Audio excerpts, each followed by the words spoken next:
Well, hey everybody, and welcome to another episode of Jim's Kitsch Kitchen. Yes, another video to watch, but I have an addiction, I think. This episode is dedicated to Velveeta. You may be very surprised to know, but Velveeta is a processed cheese. Isn't that wild? So Velveeta was invented in 1918 by a gentleman named Emil Frey. And he had a factory in Monroe, New York. He had also created another type of cheese, a Limburger type cheese that he tried selling throughout America. That was quite popular. So when he invented this cheese, he basically took a bunch of other cheese like the pieces of cheese that were left over, and he mixed it with cheese byproducts like whey, and then he created this liquidy kind of cheese. He was trying to invent it as a way to help fill in the gaps in this cheese. Like they would have these big cheese wheels and then holes would develop, and he wanted something to fill in those gaps. And that's how Velveeta was created. Well, eventually in 1923, his company became the Velveeta Cheese Company, and in 1927, Kraft bought it because they thought there's a gold mine here, liquid gold, which is sometimes how they advertise Velveeta, if you see right there, liquid gold, and they would have some fun advertisements with little gold prospectors searching for their Velveeta on the shelves, which is pretty wild.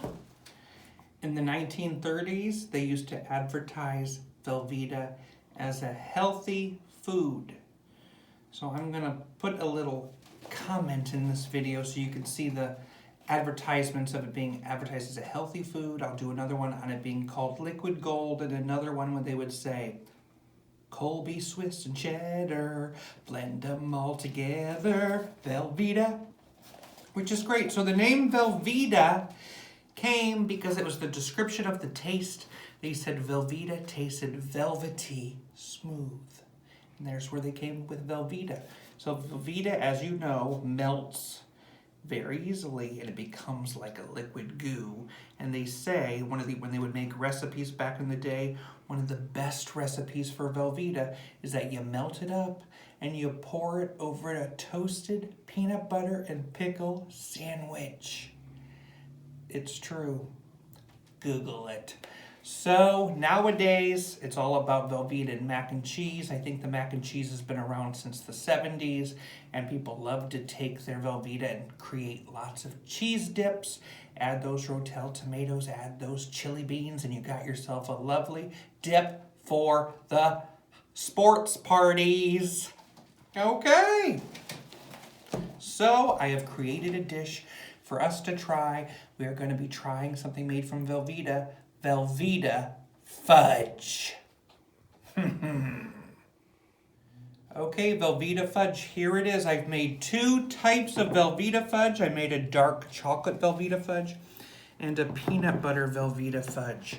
This one is in a much thinner pan, so it hardened. This one's still halfway hardened and it still needs about 4 more hours in the refrigerator and we'll have a nice hard fudge. But I just had to try it. So basically with Velveeta Fudge, you take like a half a block of this giant block of Velveeta. You're going to be shocked to know this Velveeta costs $9.99 in the grocery store. Ridiculous. So I used half that Velveeta and like 3 sticks of butter. That's a lot of butter. You melt it up and then you add about 2 bags of powdered sugar. No joke, that's a lot of powdered sugar. And then you got yourself some Velveeta. For half of it, I put in dark chocolate cocoa, and then the other half, I put like a cup of peanut butter. And that was it. It was really that easy. They claim Velveeta Fudge has no cheese flavor. It's just supposed to be a creamier type fudge. So I need to try it and find out. I cut a little piece out of here just so I could have a quick sample of the dark chocolate Velveeta Fudge. The way it just looks fun.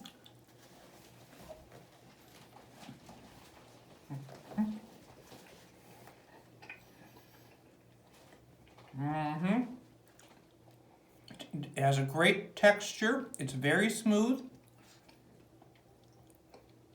There's nothing negative to say about it. There's no cheese flavor. It's great. It's really good. And now it's time for the peanut butter fudge. You'll see it's a little softer, but I think that'll be okay. I think I'll still enjoy it. Peanut butter fudge.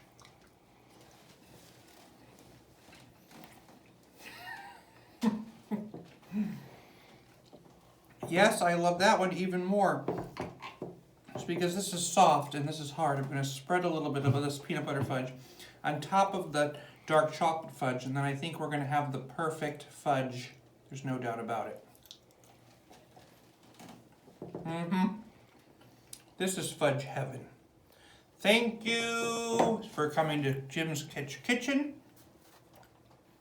I'll see you next weekend, okay? Have a great week. Bye!